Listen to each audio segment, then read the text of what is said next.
வாசிக்கலாம். சங்கீதம் புஸ்தகம் 92வது அதிகாரம் 10வது வசனம்.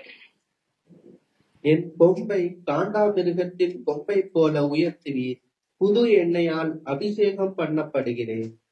என் கொம்பை காண்டாமிருகத்தின் கொம்பை போல் உயர்த்துவீர், புது எண்ணெயால் அபிஷேகம் பண்ணப்படுகிறேன். சங்கீதங்களின் ஆசிரியர் இப்படி எழுதுறார், என் கொம்பை காண்டாமிருகத்தின் கொம்பு. இந்த காண்டாமிருகத்தை பாத்தீங்கன்னா அதுல விசேஷித்தவனமா முன்னால ஒரு கொம்பு இருக்கும். அந்த கொம்பு ரொம்ப மெடிசன் வாய்ந்தது. பல தீராத வியாதிகளையும் தீர்க்கக்கூடிய ஒரு மருத்துவ குணம் உடையது அந்த கொம்பு. அது போலவே ஆண்டவர் நமக்கும் ஒரு மகிமையான கொம்பை கொடுத்து இருக்கிறார். அதுதான் விலை மதிப்பற்ற மதிப்பு. அல்லேலூயா. நாம் கிறிஸ்தவர்கள் என்று சொல்லுகிற ஒரு மதிப்பான காரியம். ஆமென். நான் கிறிஸ்துவின் பிள்ளை என்று சொல்லுகிற ஒரு மதிப்பான ஒரு காரியம் தான் அந்த கொம்பு. அந்த கொம்பை தேவன் எப்படி உயர்த்துகிறாராம்? காண்டாமிருகத்தின் கொம்பை போல உயர்த்துறார். அது மாத்திரமல்ல, புது எண்ணெயால் நான் அபிஷேகம் பண்ணப்படுகிறேன். அப்போ ஒவ்வொரு நாளும் அவருடைய கிருபை புதிதா இருக்கிறது. அல்லேலூயா. ஒவ்வொரு நாளும் அவருடைய கிருபை நமக்கு புதிதா இருக்கிறது. மாத்திரமல்ல, ஒவ்வொரு விசுவாசியும் புதிய சிருஷ்டி. நாம் எல்லாருமே புதிய சிருஷ்டிகள். ஒருவன் கிறிஸ்துவுக்குள் இருந்தால் அவன் புதிய சிருஷ்டியா இருக்கிறான். பழையவைகள் எல்லாம் ஒளிந்து போயின, எல்லாம் புதிதாயின. ஆமென். இந்த புதிய நாளில ஆண்டவர் நமக்கு கொடுக்கிற ஒரு வார்த்தை என்னன்னு சொன்னா, புது எண்ணெயால் நான் உன்னை அபிஷேகம் பண்ணுகிறேன். ஆமென். எண்ணெய் முகத்துக்கு ஒரு நல்ல கலையை கொடுக்கும் இல்லையா? எண்ணெய் பூசாட்டினா மூஞ்சி எப்படி இருக்கும்? வறண்டு போய் ஒரு மாதிரி இருக்கும். ஆனா எண்ணெய பூசும் போது அந்த முகத்துக்கு ஒரு நல்ல கலை கொடுக்கும். அது போலதான் ஆண்டவருடைய அபிஷேகம், ஆண்டவருடைய பரிசுத்த ஆவி ஒரு தேவ பிள்ளையுடைய வாழ்க்கையை பிரகாசிக்க செய்யும். ஒரு தேவ பிள்ளையுடைய வாழ்க்கையை பிரகாசிக்க செய்யும். அப்ப பரிசுத்த ஆவி என்ற அபிஷேகம் நமக்குள் வரும்போது அவர் சொல்லுகிறார், புது எண்ணெயா நான் உன்னை அபிஷேகம் செய்கிறேன். அப்போ புது எண்ணெய் என்பது பரிசுத்த ஆவிக்கு அடையாளமாய் இருக்கிறது. அந்த புது எண்ணெய் நமக்குள்ள வரும்போது ஒரு 3 காரியங்களை பரிசுத்த ஆவியானவர் நம்முடைய வாழ்க்கையிலே செய்கிறார். முதலாவது காரியம், பரிசுத்த ஆவியானவர் வரும்போது, அந்த அபிஷேகத்தை நாம் பெறும்போது நம்முடைய ஜீவியம் பிரகாசிக்கும், நம்முடைய வாழ்க்கை பிரகாசிக்கும், நம்முடைய வாழ்க்கை ஒளி கொடுக்கும், நம்முடைய வாழ்க்கை கதை கொடுக்கும், நம்முடைய வாழ்க்கை ஆசீர்வாதமாய் இருக்கும். அல்லேலூயா.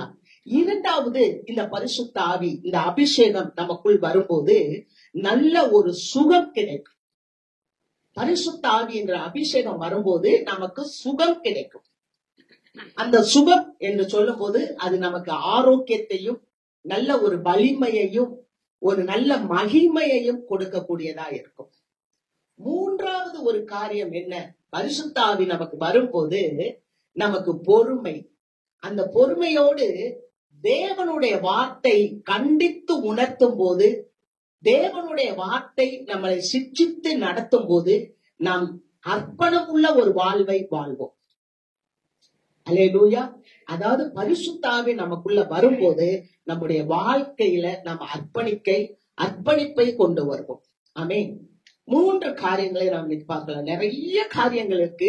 ஆனால் அதுல பரிசுத்த ஆவி வரும்போது கிருபை நமக்கு பெறுகிறது, பரிசுத்த ஆவி வரும்போது ஜெப வல்லமை கூடுகிறது, பரிசுத்த ஆவி வரும்போது தேற்றப்படுறது, நிறைய காரியங்கள் இருக்கு.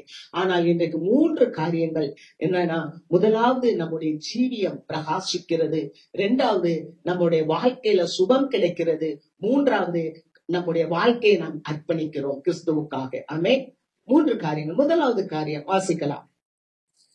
நீதிமொழிகள் புஸ்தகம் 4வது அதிகாரம் 18வது வசனத்தை வாசிப்போம். நீதிமான்களுடைய பாதை நடுப்பகல் வரைக்கும் அதிகமாய் பிரகாசிக்கிற சூரிய பிரகாசம் போலிருக்கும்.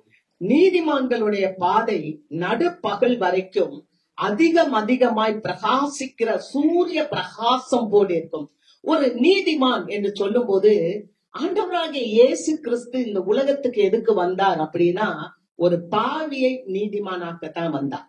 எந்த ஏதேன் தோட்டத்துல ஒரு பழத்தை சாப்பிட்டு தேவனுடைய திட்டத்திலிருந்து கீழே விழுந்தார்களோ அந்த திட்டத்தை மீண்டும் அந்த மனிதர்கள் பெற்றுக்கொள்ளும்படி இயேசுவானவர் இந்த உலகத்துக்கு வந்தார். அல்லேலூயா.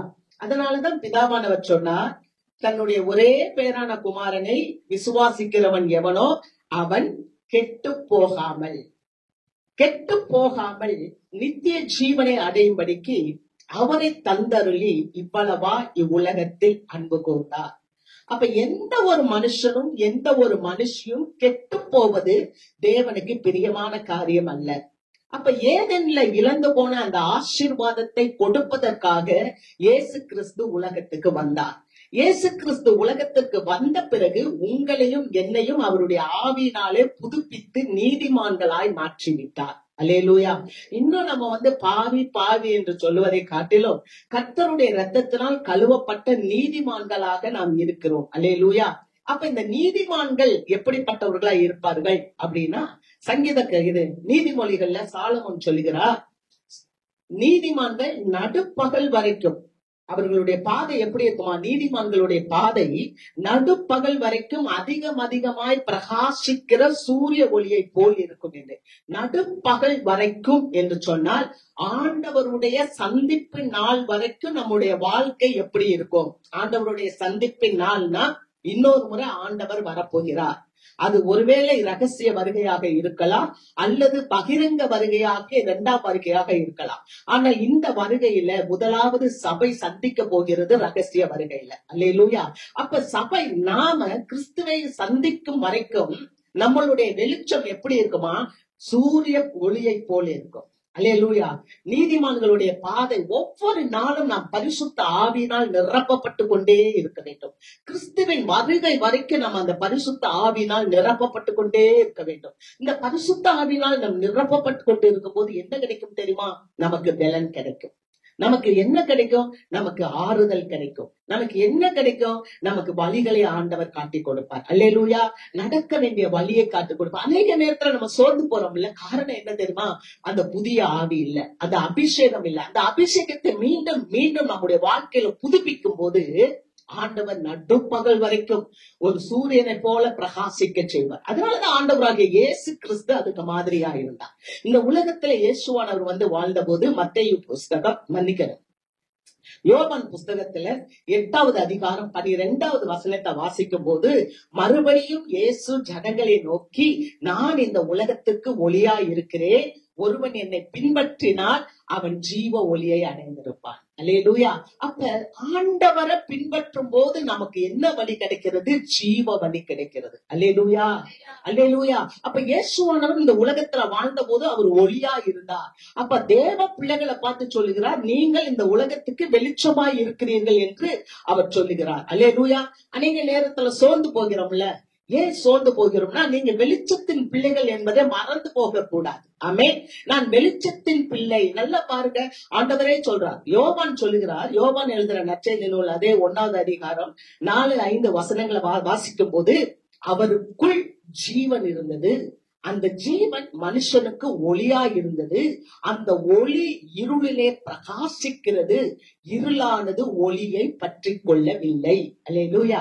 அப்ப இருள் என்பது நம்ம வாழ்க்கையில என்னென்ன தொய்வுகள் இருக்கோ, இந்த தொய்வுகள், அதாவது இந்த உலகத்துல காணப்படுகிற காரியங்கள், அது தீய காரியங்களா இருக்கலாம், நமக்கு எதிரான காரியங்கள், சத்துருவின் கிரியைகள் கூட இருக்கலாம்.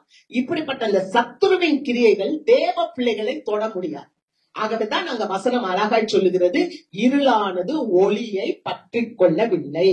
அப்ப இந்த சபையானது ஒளியின் பிள்ளைகளாய், வெளிச்சத்தின் பிள்ளைகளாய் இருக்கிறபடினால இந்த உலகத்துல காணப்படுகிற தீமையான காரியங்கள் சபையை தொட முடியாது. அல்லேலூயா. ஏன்னா உங்களை அது தொட முடியாது. அந்த விசுவாசம், அந்த நம்பிக்கை நமக்கு வேண்டும். ஏன் அப்படின்னு சொன்னா, வசனம் சொல்லுகிறது, ஏசாயா புஸ்தகம் 9வது அதிகாரம் 2வது வசனத்துல அங்க சொல்லப்பட்டிருக்கிறது, மரண இருளின் திசையில் இருந்த ஜனங்கள் பெரிய வெளிச்சத்தை கண்டார்கள். ஒரு காலத்துல நீங்களும் நானும் மரண இருளின் திசையில தான் இருந்தோம். ஆனா ஒரு வெளிச்சத்தை பார்த்து தான் இந்த இடத்துக்குள்ள வந்தோம். அல்லேலூயா, அல்லேலூயா. இந்த வெளிச்சத்தை பார்த்து உள்ள வந்த நாம் வெளிச்சத்தின் பிள்ளைகளாய் நடந்து கொள்ள வேண்டும். நம்முடைய ஜீவியம் பிரகாசிக்கிறதா இருக்க வேண்டும். நம்முடைய வாழ்க்கை பிரகாசம் உள்ளதா இருக்க வேண்டும். இன்னைக்கு தேவ பிள்ளைகள் எதையோ கேட்கிறாங்க. ஆனா நான் தெளிவா சொல்ல முடியும். ஏன்னா வேதம் ஒருபோதும் பொய் சொல்லாது. ஆண்டவர் ஒருபோதும் பொய் சொல்ல மாட்டார். என்ன தெரியுமா? தெளிவா சொல்றார், எண்ணத்தை உண்போம் என்றும் எண்ணத்தை உடுப்போம் என்றும் உங்களுடைய ஜீவனுக்காகவும் உங்களுடைய சரீரத்துக்காகவும் கவலைப்படாதிருங்கள். ஆமென். மனுஷன் கூட மாறி போயிருவாங்க, ஆனால் தேவன் ஒரு நாளும் மாறி போக மாட்டார். அல்லேலூயா. மனுஷனுடைய வார்த்தைகள் மாறலாம். ஏன்னா நாசில சுவாசம் இருக்கிற மனுஷனை நம்புவதற்கு எம்மாத்திரம் என்று சொல்லப்பட்டிருக்கிறது. ஆனா ஆண்டவர் சொல்லுகிறார், எண்ணத்தை புசிப்போம் எண்ணத்தை குடிப்போம் என்று நீங்க கவலைப்படாதீங்க. நான் இதெல்லாம் உங்களுக்கு செய்து கொடுக்கிறேன். இதெல்லாம் யார் தேடுறா தெரியுமா? அஞ்ஞானிகள், ஞானம் இல்லாதவர்கள் தேடுகிறார்கள். ஆனால் ஞானிகளாகி நீங்களும் நானும் எதை தேட வேண்டும்? என் வாழ்விலே ஒளி இருக்கிறதா? என் வாழ்வு பிரகாசமா இருக்கிறதா? என் வாழ்க்கை பிறருக்கு வழிகாட்டியா இருக்கிறதா? நான் பட்டணத்தின் மேல் இருக்கிற பட்டணமாக இருக்கிறேனா? அல்லேலூயா. நான் மலையின் மேல் இருக்கிற பட்டணமாக இருக்கிறேனா? ஆமென். நம்ம வாசிக்கலாம் 2 கொரிந்தியர் 4வது அதிகாரம் 6வது வசனம். இருளில் இருந்து வெளிச்சத்தை பிரகாசிக்க சொன்ன தேவன் இயேசு கிறிஸ்துவின் முகத்தில் உள்ள தமது மகிமையின் அறிவாகிய ஒளியை தோன்ற பண்ணும் பொருட்டாக எங்கள் இருதயங்களிலே பிரகாசித்தார். இங்க பவுலடியார் கொரிந்திய சபைக்கு சொல்லும் போது சொல்லுகிறார், இருளில் இருந்து வெளிச்சத்தை பிரகாசிக்க சொன்ன தேவன் இயேசு கிறிஸ்துவின் முகத்தில் உள்ள தமது மகிமையின் அறிவாகிய ஒளியை எங்களுடைய இருதயங்களிலே பிரகாசிக்க பண்ணினார். பாத்தீங்களா? முதலாவது ஆண்டவர் வானத்தையும் பூமியையும் படைத்தார். அதற்கப்புறம் பாத்தீங்கன்னா அந்த பூமியில இருள் காணப்பட்டது. அது பாத்தீங்கன்னா 1வது வசனத்துக்கும் 2வது வசனத்துக்கும் இடையே பல ஆயிரம் ஆண்டுகள். அதற்கு பின்பதாக ஆண்டவர் என்ன சொன்னார் தெரியுமா? வெளிச்சம் உண்டாக கடவுது. அல்லேலூயா. வெளிச்சம் உண்டாக கடவுது. அப்ப வெளிச்சம் உண்டாக கடவுது என்று சொன்ன அந்த இயேசு கிறிஸ்துவனுடைய முகத்தில் இருக்கிற அறிவாகிய அந்த ஒளி, மகிமையின் ஒளிய எங்களுடைய இருதயங்களில் பிரகாசிக்க செய்தார். ஒரு மனுஷனுடைய இருதயத்துல ஒளி வந்துருச்சுன்னா வீணான கவலை நம்மளை பற்றி கொள்ளாது. அல்லேலூயா. ஆகவேத்தான் பவுலடியார் சொல்லுகிறார், எங்கள் இருதயங்களிலே அவர் பிரகாசித்தார். இந்த இருதயம் தான் நம்முடைய வாழ்க்கைக்கு வழிகாட்டி. அல்லேலூயா. இந்த இருதயம் தான் நம்மளை செவ்வாய்ப்படுத்துகிற காரியம். இந்த இருதயம் வேதத்துல பலவிதமான இருதயங்கள் இருக்கிறது. திருக்கான இருதயம், கேடான இருதயம், மதிகேடான இருதயம், பல இருதயங்கள் இருக்கு. ஆனால் பவுல் சொல்லுகிற ஒரு இருதயம் என்ன அப்படின்னா, என்னுடைய இருதயத்துல மகிமையின் ஒளி இருக்கிறது. அந்த மகிமையின் ஒளி எதுனா இயேசு கிறிஸ்துனுடைய முகத்தில் இருக்கிற அறிவாகிய அந்த மகிமையின் ஒளி என்னுடைய இருதயத்தில் இருக்கிறதுனால் என்னுடைய இருதயத்துல என்னுடைய வாழ்க்கையில எந்த சோதனைகள் வந்தாலும் அது என்னை மேற்கொள்வது இல்லை என்றதை பவுல் தீர்மானமாய் அறிந்திருந்தார். அல்லேலூயா. அதனாலதான் நீங்க அந்த வசனங்கள் எல்லாம் நீங்க போய் வாசித்தீங்கன்னா அது அவ்வளவு தேற்றுதலுக்குரியதா இருக்கும். அவர் சொல்லுகிறார் ஒரு இடத்துல, பவுல் இந்த மகிமையான பொக்கிஷத்தை மண்பாண்டங்களில் பெற்றிருக்கிறோம். இந்த மகிமையான பொக்கிஷம் என்பதுதான் பரிசுத்த ஆவியானவர். இந்த பரிசுத்த ஆவியை தான் நீங்களும் நானும் இந்த சரீரமாகிய மண்பாண்டத்திலே வைத்திருக்கிறோம். அல்லேலூயா. பல காலத்துல பாத்தீங்கன்னா வீடு கட்ட, இப்ப கூட வீடு கட்டுறதுக்காக தோண்டுவாங்க. தோண்டும் போது பழைய காலத்து பானைகள்லாம் தென்படும் எடுப்பாங்க. நீங்க அந்த மண்பானைகள் எல்லாம் எடுத்து பார்த்தா நம்ம செய்தித்தாள்கள்ல வாசிப்போம், அல்லதுன்னா டிவில நியூஸ் வரும். பானை கிடைச்சது, பானையெல்லாம் பழங்காலத்து நாணயங்கள், தங்க நாணயங்கள் இருந்துச்சு அப்படின்னு சொல்லி. அப்ப பழங்காலத்துல இருக்க பாட்டிமார்கள்னா பத்திரமா வைக்கிறதுக்கு தேர்ந்தெடுத்த ஒரு காரியம் என்னன்னா, அன்னைக்கு இப்படி லாக்கர் எல்லாம் இல்ல, ஒரு மண்பாண்டத்தை தான் எடுத்து அதுக்குள்ள அவங்க விலையேற பெற்ற அந்த பொன் நாணயங்கள், அந்த நகைகள் அதெல்லாம் உள்ள வச்சு அவங்க வச்சிருப்பாங்க. அல்லேலூயா. அப்ப அந்த நகைக்கு மதிப்பு இல்ல, அந்த நகையை காட்டிலும் அந்த பானைக்கு தான் மதிப்பு. அல்லேலூயா. விலையேற பெற்ற அந்த தங்கத்தை ஒரு மண்பாண்டையில வச்சு அதை உள்ள வைக்கிறாங்க. அது போல ஆண்டவருடைய அந்த பரிசுத்த ஆவியானவர், விலையேற பெற்ற ஆவியானவர், இதை இந்த மண்பாண்டத்துல நாம பெற்றிருக்கிறோம். அல்லேலூயா. இந்த மண்பாண்டத்துல பெற்றிருக்கிறதுனால நாம பெரியவங்க அல்ல, இந்த மண்பாண்டத்தை நம்பி இயேசுவானவர் நமக்குள்ள வைத்திருக்கிறாரே, அவரே பெரியவர். நீங்களும் நானும் ஒருபோதும் இந்த இயேசுவை மறுதலித்து விட மாட்டோம். நீங்களும் நானும் ஒருபோதும் இயேசுவை துக்கப்படுத்தி விட மாட்டோம். நீங்களும் நானும் ஒருபோதும் இந்த இயேசுவினுடைய ஆவியை அவிழ்த்து போட மாட்டோம் என்று நம்பி இந்த மண்பாண்டத்துல ஆண்டவர் அவருடைய அபிஷேகத்தை கொடுக்க இருக்கிறார். அல்லேலூயா. அந்த அபிஷேகம் நம் வாழ்க்கையில வரும்போது நம்முடைய வாழ்க்கை ஒளிரும். ஜீவியம், நம்முடைய ஜீவியம் ஒளிரும். அல்லேலூயா. கர்த்தருக்கு மகிமை. வாசிக்கலாம் நியாயாதிபதிகள் 5வது அதிகாரம் 31வது வசனம். கர்த்தாவே, உம்மை பகைக்கிற யாவரும் இப்படியே அழிய கடவர்கள். அவரில் அன்பு கூறுகிறவர்களோ வல்லமையோட உதிக்கிற சூரியனை போல இருக்க கடவர்கள் என்று பாடினார்கள். ஆண்டவரை நேசிக்கிற பிள்ளைங்க, ஆண்டவரிடத்துல அன்பு கூறுகிற பிள்ளைங்க எப்படி இருப்பாங்களாம்? வல்லமையோடு உதிக்கிற சூரியனை போல இருப்பாங்க. அல்லேலூயா, அல்லேலூயா. நம்ம வல்லமையோடு உதிக்கிற சூரியனை போல இருக்கிறோமா? ஏதோ ஒரு கிராவிட்டி போர்ஸ் நம்மளை கீழே இழுத்துக்கிட்டே இருக்கு. ஏதோ ஒண்ணு இந்த உலகத்தின் காரியங்கள் உங்களையும் என்னையும் இழுத்துக்கிட்டு இருக்கு. ஆனால் இழுத்துக்கிட்டு இருக்கிற இந்த காரியத்தை விட்டு விட்டு என்னை உண்டாக்கின தேவனிடத்தில் நான் அன்பு கூறுவேன், என் வாழ்க்கையை அவரிடத்துல நான் ஒப்பு கொடுக்கிறேன்னு சொல்லி நம்ம ஒப்பு கொடுக்கும் போது, நம்மளுடைய வாழ்க்கையில நம்ம அவரை அன்பு கூறும் போது வல்லமையோடு உதிக்கிற சூரியனை போல நம்முடைய வாழ்க்கை மாறும். அல்லேலூயா. ஒளி நிறைந்த ஒரு வாழ்க்கையாக மாறும். ஒருவேளை இந்த ஆசீர்வாதங்கள் எப்படி நடக்கும் அப்படின்னு சொன்னா, ஒரு எழுச்சி நிறைந்த வாழ்வினால வந்து விடாது. நாம் பெற்றிருக்கிற அபிஷேகத்தினாலே அந்த வாழ்க்கையை கர்த்தர் நம் வாழ்க்கையிலே கொண்டு வருவார். அல்லேலூயா. எப்படியாவது என் வாழ்க்கையில நான் எழுச்சியை பெற்று எதையாவது நான் கட்டி விடுவேன் சொல்லி நம்ம மாம்சீகமா முயற்சி பண்ணினா அதுவல்ல.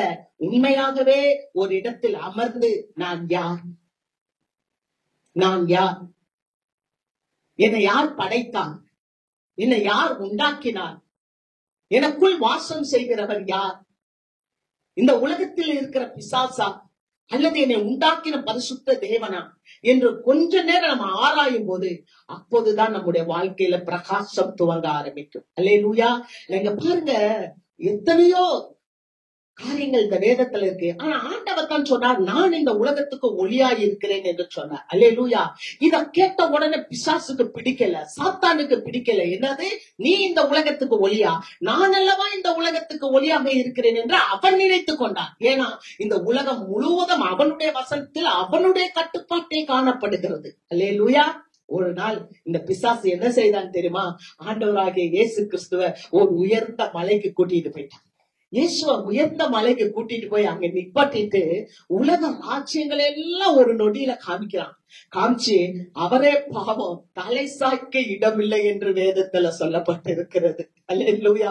ஒரு சாதாரண தச்சன் மகனாக, ஒன்றுமில்லாத ஒரு ஏழைத்தாயின் மகனாக இந்த உலகத்தில் வந்து உதித்த இந்த இறைமகன் இயேசுவ மலை மேல கொண்டு போய் ஒரு நொடியில இந்த உலகத்தை எல்லாம் காண்பித்து, நீ என்னை சாஷ்டாங்கமாய் விழுந்து பணிந்தால் இவையெல்லாம் நான் உனக்கு கொடுப்பேன் என்று சொன்ன போது என் ஆண்டவராகிய இயேசு என்ன சொன்னார் தெரியுமா? உன் தேவனாகிய கர்த்தர் ஒருவரையே ஆராதனை செய்து அவரையே பணிந்து கொள்வாயாக, அப்பாலே போ சாத்தானே என்று சொன்னார். அல்லேலூயா. அருமையான தேவ மக்களே, இந்த உலகத்துல உங்க வாழ்க்கை என்னுடைய வாழ்க்கை ஒளிர வேண்டும் என்றால், உங்களுடைய வாழ்க்கை என்னுடைய வாழ்க்கை பிரகாசிக்க வேண்டும் என்றால், இந்த உலகத்தின் காரியங்கள் அல்ல, மேலான காரியத்தை நம் வாழ்க்கையில தேடும் போது தேவன் மகிமையான காரியத்தை நம்முடைய வாழ்க்கையில செய்வார். எப்ப ஆண்டவர் உன் தேவனாகிய கர்த்தரையே நீ ஆராதனை செய் என்று இயேசுவானவர் சொன்னாரோ அப்பவே சாத்தான் தோற்று போனான். இந்த உலகத்துக்கு அதிபதியானவன் வீழ்ந்து போனான். அல்லேலூயா, அல்லேலூயா. பாருங்க, இன்னைக்கு எத்தனை காரியங்கள் நம்மளை மட்டுப்படுத்தி கொண்டு இருக்குது. ஆபிரகாமை குறித்து நாம் சிந்திக்கிறோம். ஆதியாகமம் புஸ்தகம் 14வது அதிகாரம் வாசிக்கலாம். 14 21 முதல் 23 வரை. சோதோமின் ராஜா ஆபிரகாமை நோக்கி, ஜனங்களை எனக்கு தாரும், பொருட்களை நீர் எடுத்துக்கொள்ளும் என்றார். அதற்கு ஆபிராம் சோதோமின் ராஜாவை பார்த்து, ஆபிராமை ஐஸ்வர்யவான் ஆக்கினேன் என்று நீர் சொல்லாதபடிக்கு நான் ஒரு சரட்டையாகிலும் பாதரட்சியின் வாரையாகிலும் உமக்கு உண்டானவைகளில் யாதொன்றையாகிலும் எடுத்துக்கொள்ளேன் என்று வானத்தையும் பூமியும் உடையவராகிய உன்னதமான தேவனாகிய கர்த்தருக்கு நேராக என் கையை உயர்த்துகிறேன். சோதேமின் ராஜா சோதேமை முற்றுகையிட்டு ஆபிரகாம் வருகிறார். ஆபிரகாம் வரும்போது சோதேமின் ராஜா பின்னாலேயே வருகிறார். வந்து சொல்றார், என்னுடைய எல்லா சொத்துக்களையும் நீ எடுத்துக்கொள், ஆனால் உன்கிட்ட இருக்கிற மக்களை என்கிட்ட கொடு என்று சொல்லும் போது ஆபிரகாம் தெளிவா இருந்தார். என்ன தெரியுமா சொன்னார்? அவர் தெளிவா இருந்து சொன்னார், ஒரு சரட்டையாகிலும் ஒரு வாரையாகிலும் நான் எடுத்துக்கொள்ள மாட்டேன். ஆபிரகாமை ஐஸ்வர்யவான் ஆக்கினேன் என்று நீ சொல்லாதபடிக்கு வானத்தையும் பூமியும் உண்டாக்கின கர்த்தருக்கு முன்பாக என்னுடைய கைகளை உயர்த்துகிறேன். அல்லேலூயா. அருமையான தேவ மக்களே, நம்முடைய வாழ்க்கை எப்ப தெரியுமா உயரும்? நம்ம ஆண்டவர் மேல விசுவாசம் வச்சு, நம்மளை அழைத்தவர் உண்மை உள்ளவர், நம்மளை உண்டாக்கினவர் உண்மை உள்ளவர், என் காலங்கள் அவருடைய கரத்தில் இருக்கிறது என்று சொல்லி நம்ம அவரை ஏற்றுக்கொள்ளும் போது, நாம் விசுவாசிக்கும் போது நம்முடைய வாழ்க்கை உயரும். அல்லேலூயா. ஆபிரகாம் ஒருபோதும் அந்த ராஜாவின் இடத்திலிருந்து பணத்தையோ அந்த ஆசீர்வாதத்தையோ எதிர்பார்க்கவில்லை, அதை வாங்கவும் இல்லை. அதற்கு மாறாக அவர் சொன்னார். என்ன சொன்னார் தெரியுமா? நான் ஒன்றையும் எடுத்துக்கொள்ள மாட்டேன் என்று சொன்ன போது, அங்கே 15வது அதிகாரம் 1வது வசனத்தில் வாசிக்கிறோம். என்ன வாசிக்கிறோம் தெரியுமா? கர்த்தர் எப்படி இருக்கிறாரா? வாசிங்க. இந்த காரியங்கள் நடந்த பின்பு கர்த்தருடைய வார்த்தை ஆபிரகாமுக்கு தரிசனத்திலே உண்டாகி, அவர், ஆபிரகாமே, நீ பயப்படாதே, நான் உனக்கு கேடகமும் உனக்கு மகா பெரிய பலனுமாயிருக்கிறேன். இந்த காரியங்கள் எந்த காரியங்கள் தெரியுமா? உன் பணமும் வேணாம், உன் காசும் வேணாம், ஆண்டவர் என்ன உண்டாக்குவார், உருவாக்குவார், உயர்த்துவார். அல்லேலூயா. தேவப்புல வாழ்க்கை பிரகாசிக்கணும் சொன்னா யார்ட்டையும் போய் இறங்க வேண்டியதில்லை, கர்த்தர் என்னை உயர்த்துவார். அல்லேலூயா. எந்த லூப்லயும் நம்ம போக வேண்டாம். நமக்கு என்ன தெரியுமா? ஆண்டவர் மேல நம்பிக்கை இருக்கும் என்றால், ஆண்டவர் மேல உறுதிப்பாடு இருக்கும் என்றால், ஆண்டவர் அப்படியே உயர்த்துவார். அவர் இந்த காரியங்கள் நடந்த பிறகு ஆபிரகாம் சொல்றார், நான் உனக்கு மகா பெரிய கேடகமும் நான் பலனுமாய் இருக்கிறேன், நீ பயப்படாத, நான் உனக்கு கேடகமாய் இருக்கிறேன், நான் உனக்கு அரணாய் பலனாய் இருக்கிறேன் என்று ஆண்டவர் ஆபிரகாமை தேற்றுகிறார். அதுக்கப்புறம் பாத்தீங்கன்னா ஆபிரகாமுடைய வாழ்க்கையில வந்த ஆசீர்வாதங்கள், செல்வங்கள் குவியல் குவியல்களாய் பட்டியல் போட்டு போய்கிட்டே இருக்கலாம். இந்த உலகத்தை முழுவதையும் ஆபிரகாமுடைய சந்ததிகள் தான் நிரப்பினார்கள். அல்லேலூயா, அல்லேலூயா.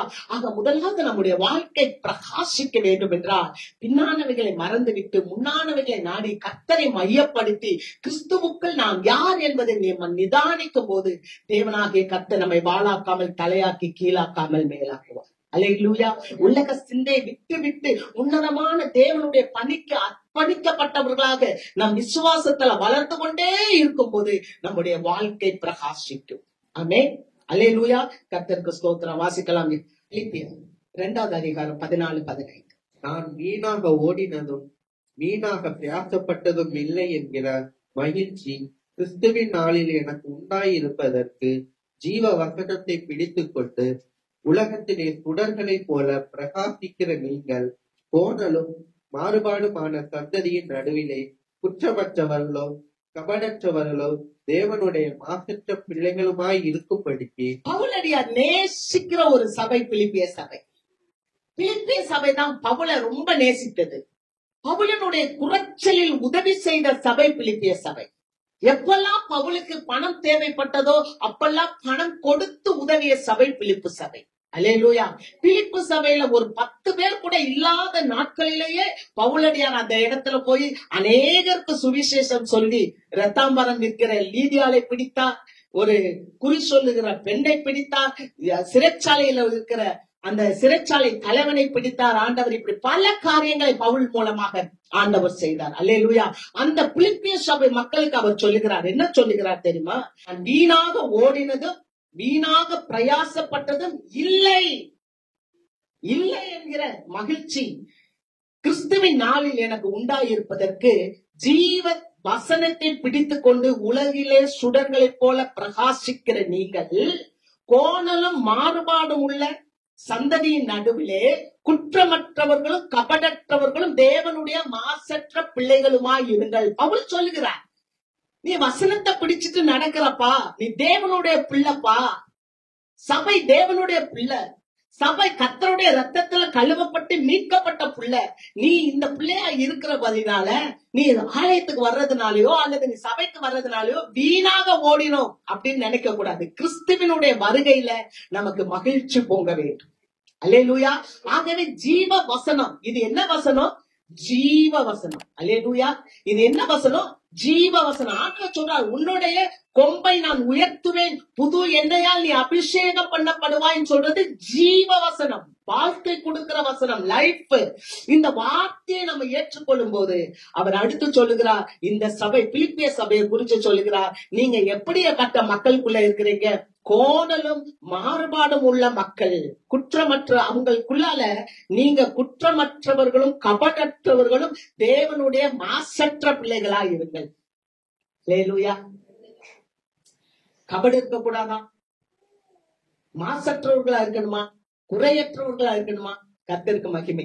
பாருங்க, மத்தேயு 20வது அதிகாரத்துல இயேசு கிறிஸ்து ஒரு ஓமையை சொல்றார். நல்ல கவனிங்க. ஒரு எஜமான் இருக்கிறான். அந்த எஜமானுடைய தோட்டத்துல நிறைய திராட்சை பழங்கள் பழுத்துருச்சு. அறுவடை காலம். அறுவடை காலத்துல அந்த எஜமான் போய் அறுவடைக்கு ஆள்களை கூப்பிடுறார். அதிகாலையில போய் ஆட்களை கூப்பிடுறார். அதிகாலையில போன உடனே ஒரு கூட்ட மக்கள் வர்றாங்க.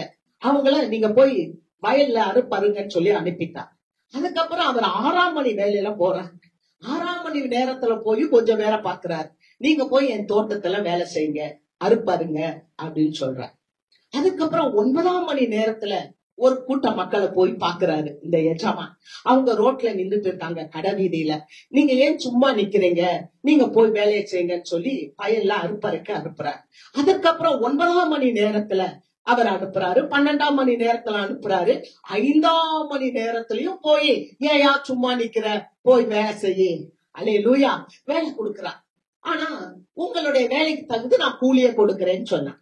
ஆனா அதிகாலையில போய் சொன்னவன்ட்ட சொன்னாரு, நீ வந்து தோட்டத்துல போய் வேலை செய்ய, உனக்கு நான் என்ன தருவேன்னா ஒரு பணம் தருகிறேன். ஒரு பணம் என்பது அந்த நாட்களில ரொம்ப மதிப்பான ஒரு காசு. ரோமாபுரி நாட்களில ரோமர்கள் ஆட்சி செய்த போது ஒரு பணம் என்பது ஒரு தினார் என்று சொல்லப்பட்டது. நல்ல மதிப்பு வாய்ந்த ஒரு பணம். ஆகவே அவங்க ஒத்துக்கிட்டு போயாச்சு. போய் இப்ப வேலை செய்யறாங்க. காலையில இருந்து சாயந்தரம் வரைக்கும் 12 மணி நேரம் வேலை செய்யணும் வயல்ல. இப்ப கடைசி மணி நேரம் 5ஆம் மணி நேரத்துல போனவன அங்க இருக்கிறான்.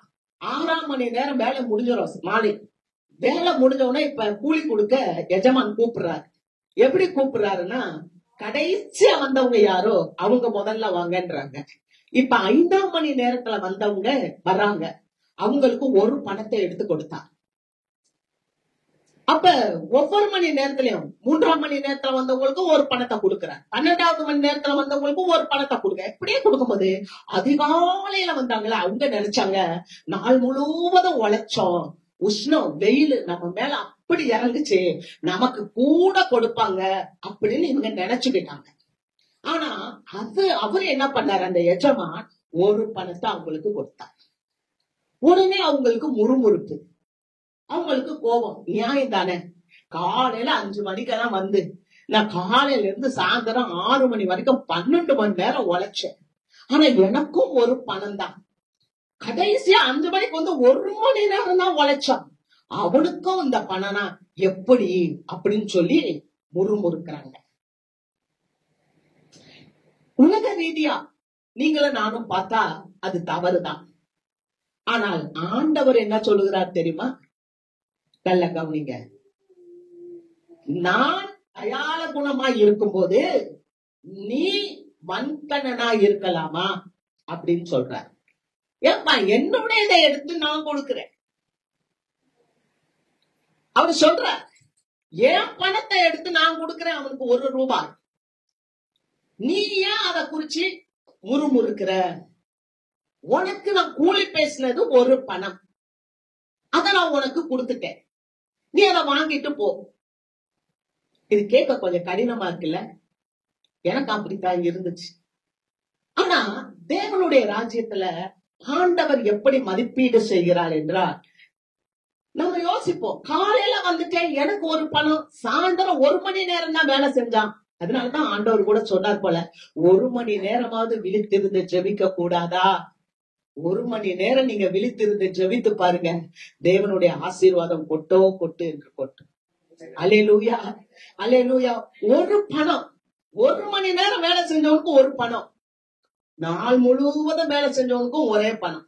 ஆனா தேவனுடைய ராஜ்யத்துல எப்படி மதிப்பீடு செய்யப்படுகிறது என்றால், காலையில வந்தவனுக்கு என்ன தேவை இருக்கோ அதுதான் 5ஆம் மணி நேரம் கடைசியா வந்தவனுக்கும் தேவை. அல்லேலூயா. இதை நம்ம புரிந்து கொள்ள வேண்டும். அப்பதான் நம்ம வாழ்க்கை ஒளிரும். காலையில வந்துட்டேன், 1 ரூபா தான் கொடுக்கிற, சாயந்தரம் 1 மணி நேரம் வந்தான், அவனுக்கு 1 ரூபா. ஏன் பொறாமப்படுறோம்? ஏன் முறுமுறுக்கிறோம்? இளையகுமாரன் கதை அப்படிதான். மூத்த குமாரன் வீட்டிலே இருந்தான். அவன் சொல்றான், நான் உன் கூட இத்தனை வருஷமா நான் இருக்கிறேன், எனக்கு ஒரு ஆட்டுக்குட்டிய கூட நீ கொடுக்கல, என் ஃப்ரெண்ட்ஸோட நான் சந்தோஷமா இருக்கிறதுக்கு எனக்கு நீ தரல. ஆனா வேசிகள் இடத்துல போய் எல்லாத்தையும் செலவழிச்சிட்டு வந்தான். ஆனா இவனுக்கு கொழுத்த கன்றை அடித்து நடப்பிக்கிறீரே. பாத்தீங்களா பொறாமை? அப்ப தேவனுடைய ராஜ்யத்துல தேவ பிள்ளைங்க வரும்போது தேவனுடைய மதிப்பீடுகள் எப்படி இருக்கும்னா தேவைக்கேற்ப இருக்கும்.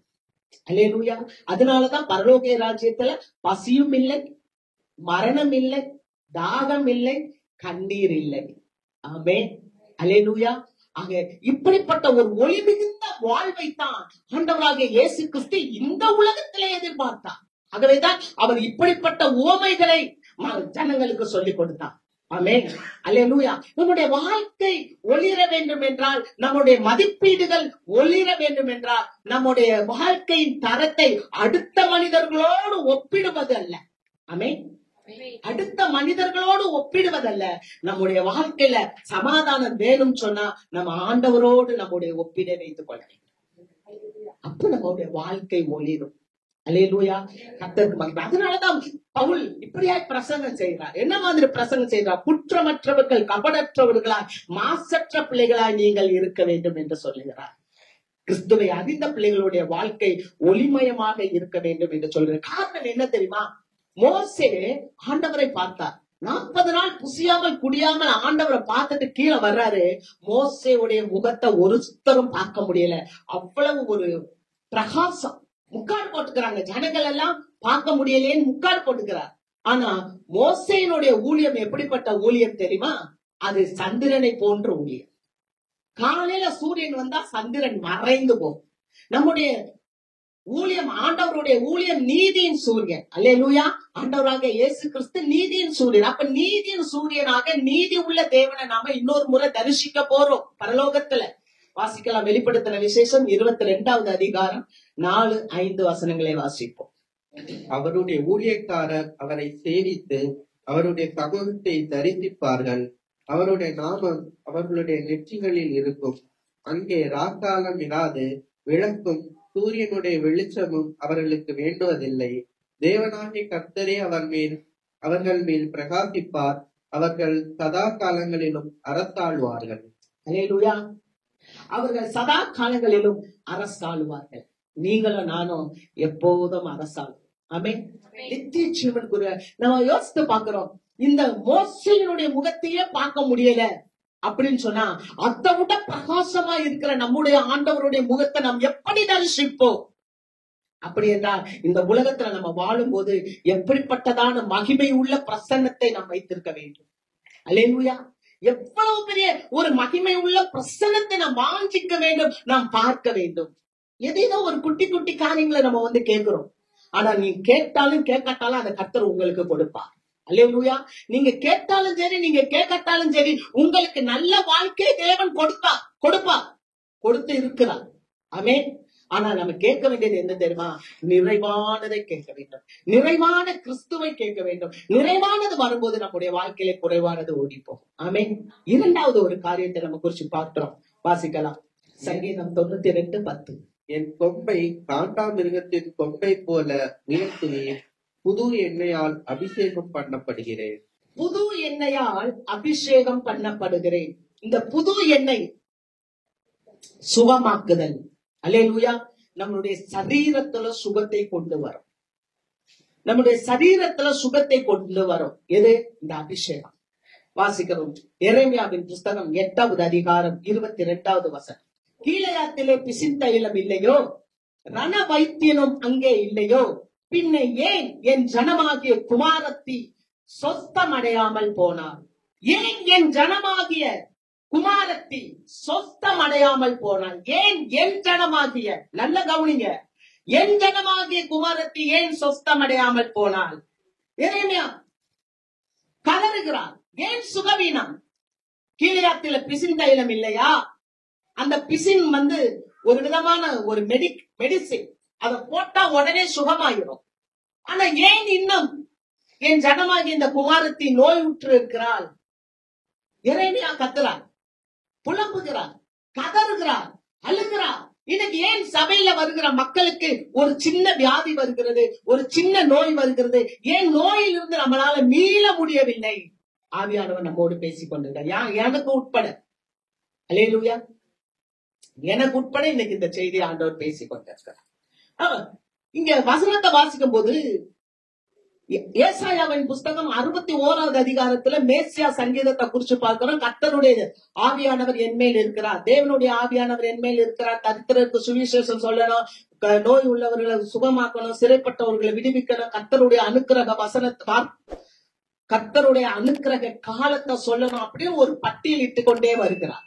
அதே காரியத்தை லூக்காவும் பதிவிடுகிறார். லூக்கா 4வது அதிகாரம் 18-19 வசனங்களில இயேசுவானவர் அந்த ஆலயத்துல எழுந்து நின்று ஏசாயா புஸ்தகத்தை வாங்கி அந்த இடத்தை தேர்ந்தெடுத்து அதை வாசிக்கிறார். எல்லாருடைய கண்களும் இயேசுவை பாக்குது. இயேசுவானவர் அந்த பகுதியை வாசிக்கிறார். கொஞ்ச நேரத்துல இயேசுவே கொண்டு போய் கீழே தள்ள முயற்சி பண்றாங்க. மலையில இருந்து கீழே இயேசுவை தள்ளிவிட வேண்டும், அவரை கொலை செய்ய வேண்டும் என்று. இயேசுவானவர் அந்த அறிந்து கொண்டு அப்படியே கடந்து போயிட்டார் என்று பார்க்கிறோம். அல்லேலூயா. இந்த காரியத்துல நம்ம என்ன பார்க்கிறோம் என்றால், கிறிஸ்துவ நம்ம நம்பும் போது அற்புதம் நடக்குது. ஆமென். நல்ல கவனிங்க, கிறிஸ்துவை நாம் நம்பும் போது அற்புதங்கள் நடக்குது. ஒரு புதிய விசுவாசி இப்பதான் வர்றாங்க.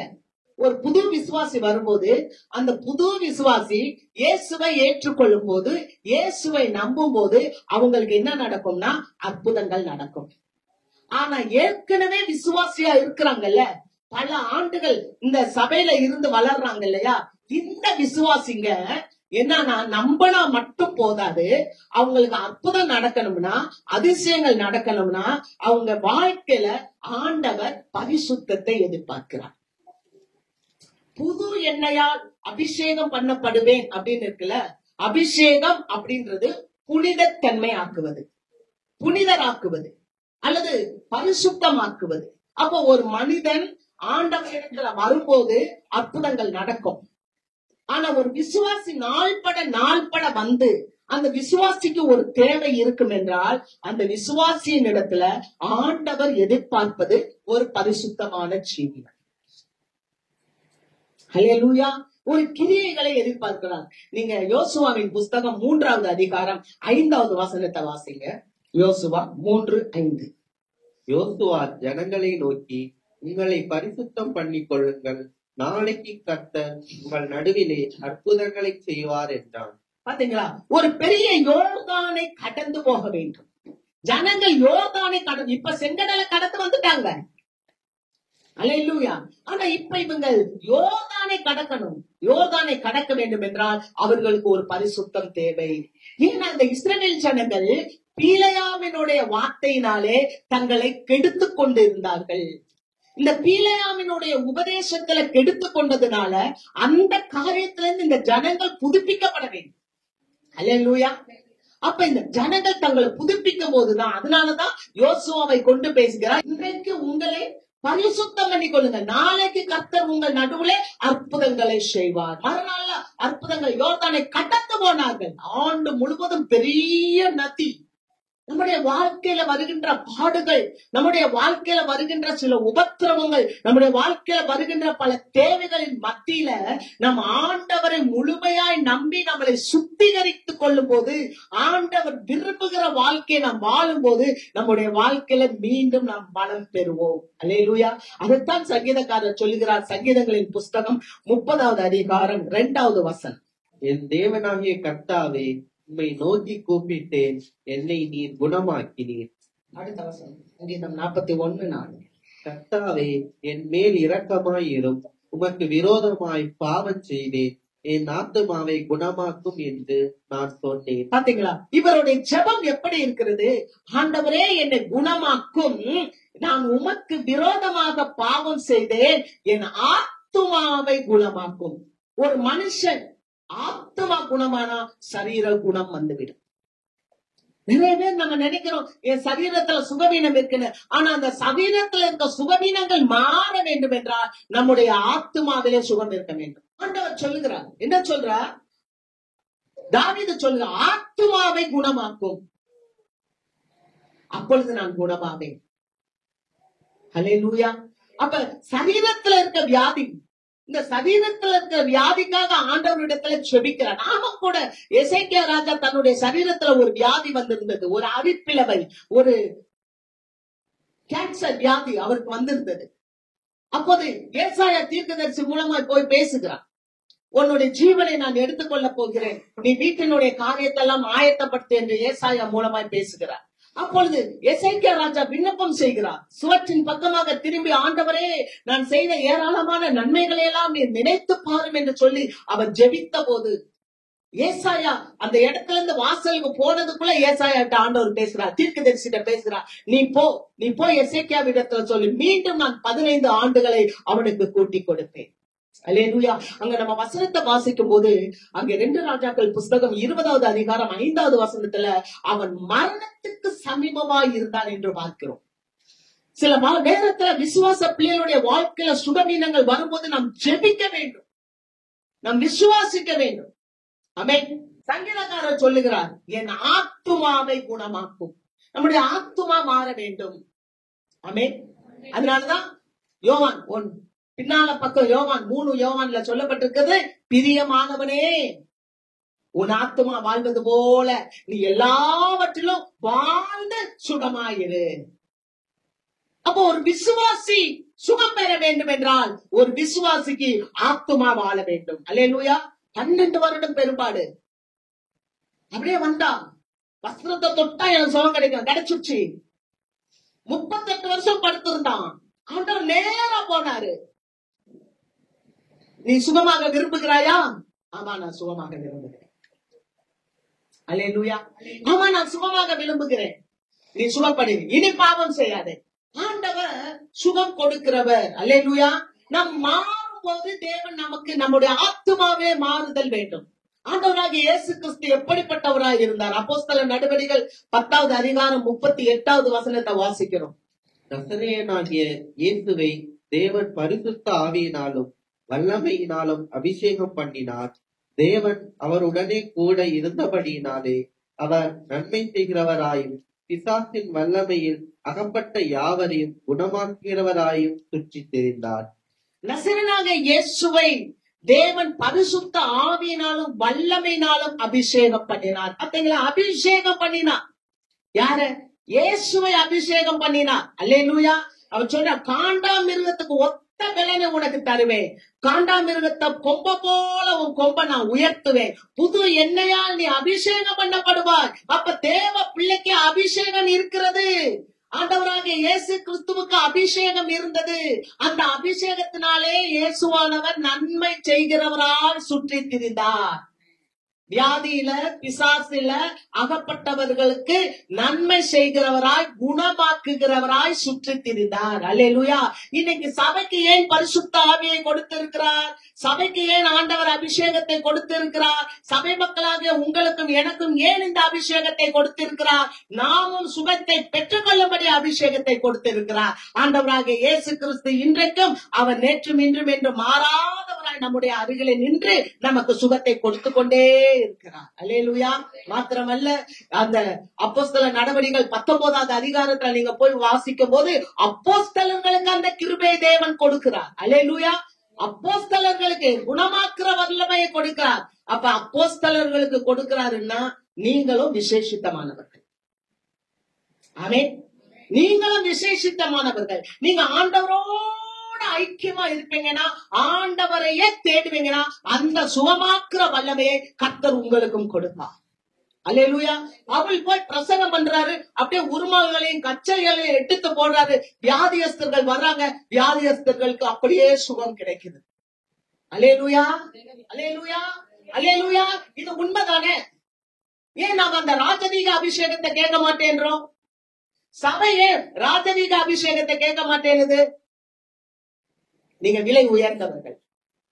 நீங்க அழிந்து போகிற பொன்னினால் அல்ல, விலையேறப்பட்ட கிறிஸ்துவின் ரத்தத்தினாலே மீட்கப்பட்டிருக்கிறீர்கள். அல்லேலூயா. ஆக ஆண்டவர் பவுல் மூலமாக அந்த அற்புதங்களை செய்தார். ஏன்?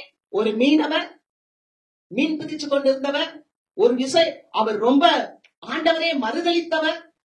அவர் பயந்து ஆண்டவரை மறுதலித்தது மாத்திரமல்ல, சபித்தவர்.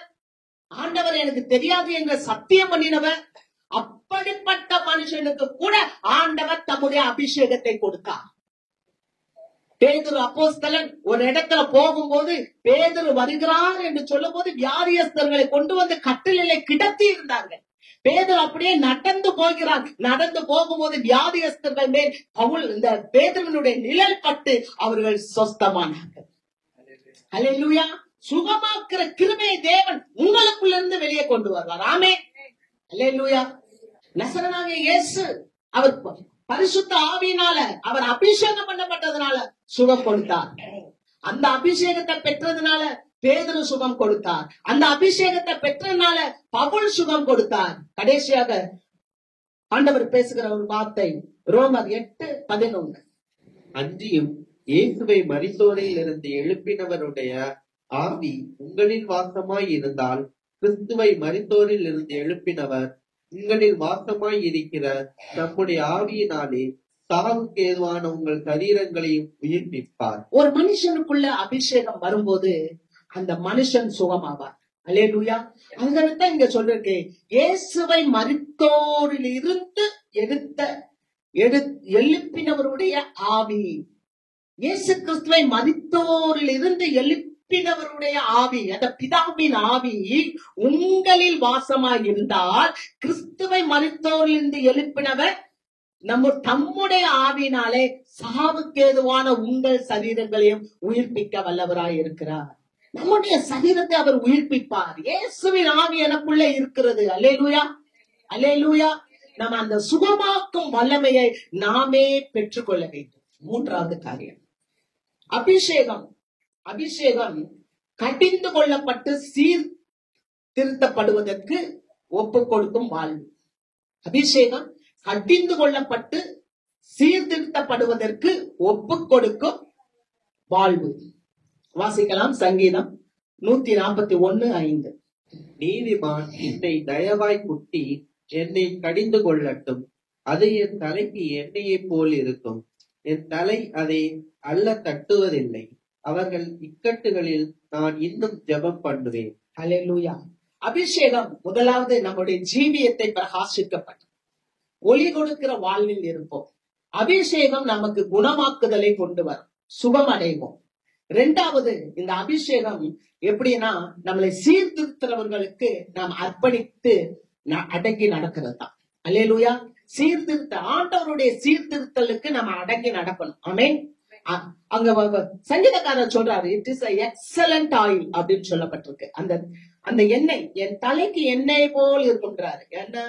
நீதிமான் என்னை தயவாய் குட்டி என்னை கடிந்து கொள்ளட்டும், அது என் தலைக்கு எண்ணெய் போல் இருக்கும், என் தலை அதை அல்ல தட்டுவதில்லை, அவர்கள் இக்கட்டுகளில் நான் இன்னும் ஜெபம் பண்ணுவேன். என்னை கொற்றவனுக்காக நான் இன்னும் ஜெபம் பண்ணுவேன். அல்லேலூயா. என்னை குற்றாங்கல்ல, தயவா குற்றாங்கல்ல, என்னை சீர்திருத்ததுக்காக தயவா குற்றாங்கல்ல, அவங்களுக்காக, அவங்களுடைய நலத்துக்காக, அவர்களுடைய சுகத்துக்காக நான் இன்னும் ஜெபம் செய்வேன் என்று சொல்றார். அந்த எண்ணெயை குறித்து வாசிக்கும் போது இங்கிலீஷ்ல எக்ஸலண்ட் ஆயில், சிறப்பான ஒரு எண்ணெயா. எது? ஆண்டவருடைய வார்த்தை நம்மள வழி நடத்தும் போது. அல்லேலூயா. அதுக்குதான் பரிசுத்த ஆவியானவர் நமக்கு வேணும். ஆமென். இந்த ஆண்டவருடைய பரிசுத்த ஆவி நமக்குள்ள வந்துருச்சுன்னா உள்ளார்ந்த மனிதனில் பலப்படுவோம். ஆமென். பெரும்பாலும் மக்கள் எதை விரும்புவாங்க? வெளியில தான். வெளியில அட்ராக்ஷன், அப்படிதாங்க. வெளியில அட்ராக்ஷனை காப்போம். ஆனா ஆண்டவர் ஒரு பிள்ளைக்குள்ள வந்துட்டா உள்ளார்ந்த மனிதன் பல மாட்டேன். நாளுக்கு நாள் பவுல் சொல்றார், நாளுக்கு நாள் எங்கள் சரீரமானது அழிந்து உருக்குலைந்து உடைந்து போனாலும் எங்களுடைய இருதயம் உள்ளார்ந்த மனிதனோ நாளுக்கு நாள் பலமடைகிறது. அப்படி இல்லாட்டினா அந்த பவுல் அத்தனை சிறைச்சாலைக்குள்ள போய் உக்காந்துக்கிட்டு எல்லாருக்கும் நன்றி சொல்லிக்கிட்டு எல்லாரையும் சுகப்படுத்திக்கிட்டு எல்லாருக்காக ஜெபித்துக்கிட்டு கடைசியா சொல்றாரு, என் கட்டுக்காக மட்டும் ஜெபி. எதுக்காக சொல்றாரு தெரியுமா? கட்டுகள்லயும் கடவுளை நல்லா பிரசங்கம் பண்ணணும்னு ஜெபம் பண்ணுன்ற. அல்லேலூயா. இந்த கட்டுல இருந்து நான் விடுதலையாக வேண்டும் என்று ஜெபிக்க சொல்லல. ஏன்னா அவருடைய உள்ளார்ந்த மனிதன் ஸ்திரப்பட்டிருந்தான். கட்டுகள்ல இருந்து எனக்கு விடுதலை வேணாம், கட்டளையே நான் ஆண்டவரை பத்தி நல்லா பேசணும்.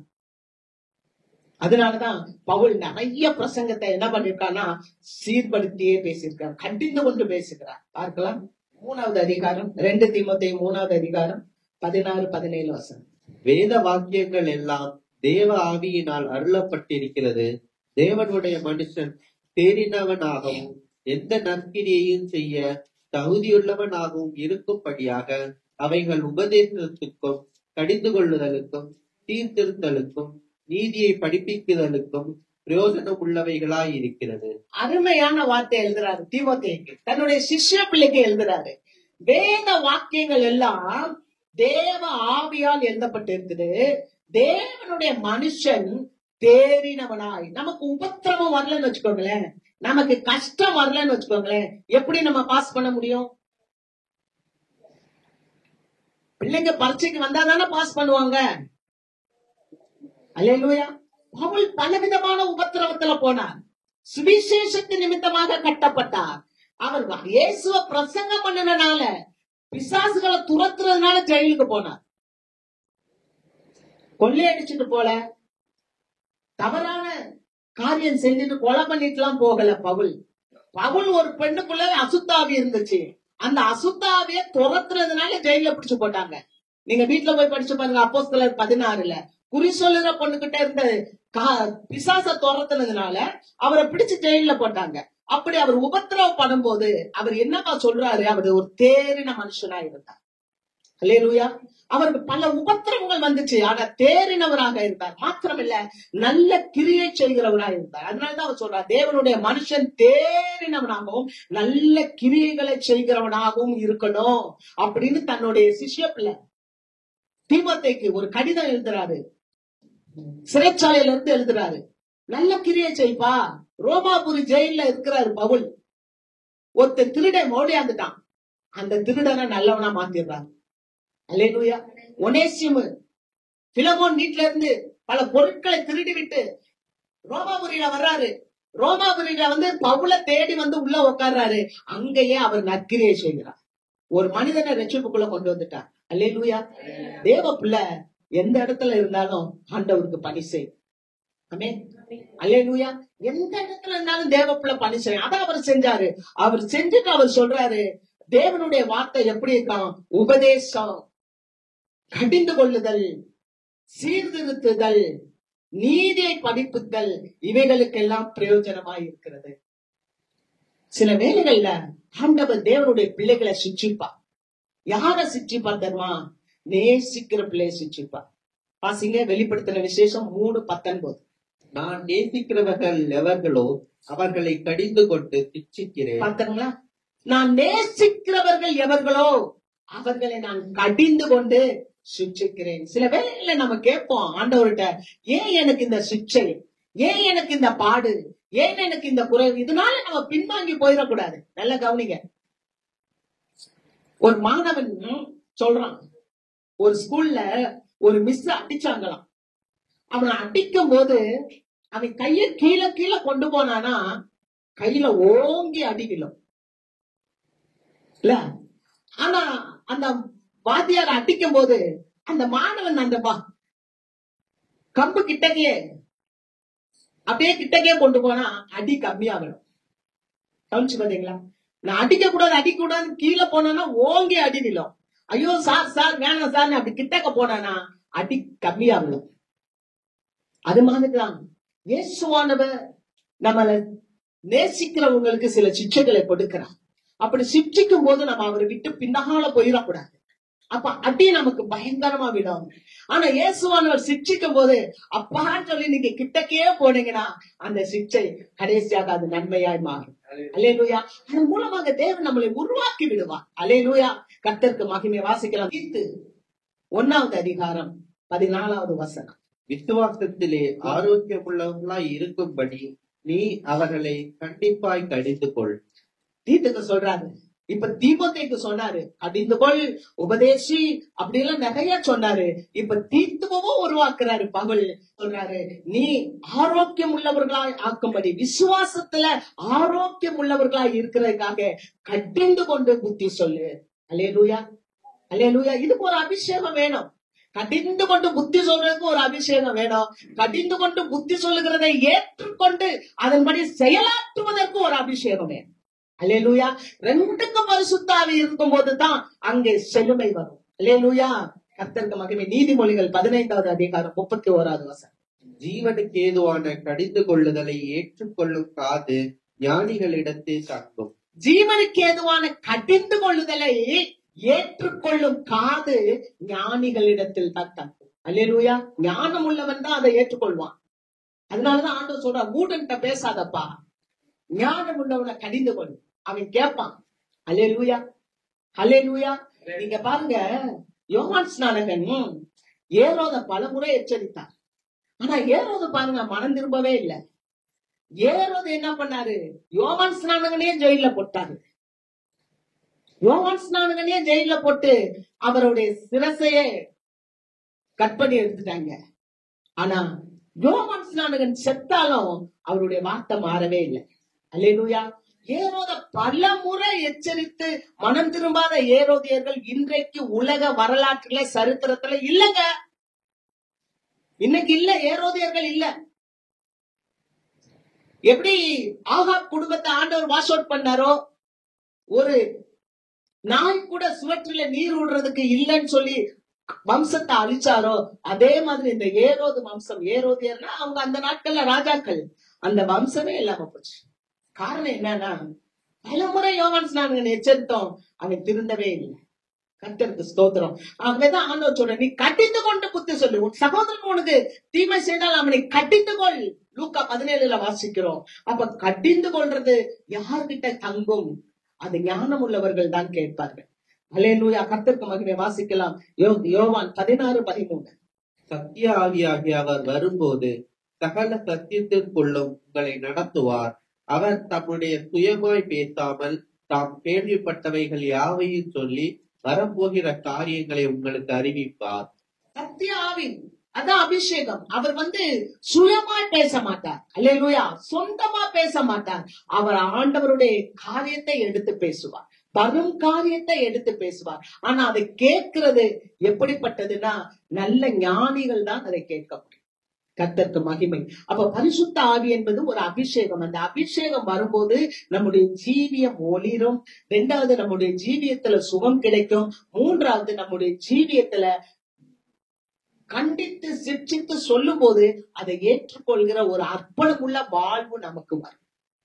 அர்ப்பணமுள்ள வாழ்வு நமக்கு வரும். அல்லேலூயா. சிக்ஷிக்கிறாரு. சில நேரங்கள் ஆண்டவர் சிக்ஷிக்கிறாங்க. நீங்க வீட்டுல போய் வாசித்து பாருங்க. எபிரேயர் 12:10-11 வாசித்து பாருங்க. பெற்றோர்கள் பிள்ளைகளை சிக்ஷிப்பாங்க. பிள்ளைங்க படிக்காட்டினா அடிப்பாங்க, பிள்ளைங்க கீழ்படியாட்டினா அடிப்பாங்க, பிள்ளைங்க பொய் சொன்னா அடிப்பாங்க. இதெல்லாம் பெற்றோர் செய்யறாங்க. இதெல்லாம் கொஞ்ச காலத்துக்கு பெற்றோர் அடிப்பாங்க, சிரிச்சிப்பாங்க. கொஞ்சம் வளர்ந்துருச்சுன்னா கூட சொல்லுவாங்கப்பா, தோளுக்கு மேல வளர்ந்துட்டாப்பா, அவன் தோழன்பா, அடிக்க கூடாது, அப்படி கூட சொல்லுவாங்க. ஆனா இதெல்லாம் கொஞ்ச காலத்துக்கு பெற்றோர். ஆனா நம்மளுடைய அப்பா இயேசுவானவர் நம்மளை சிக்ஷிக்கிறாரா?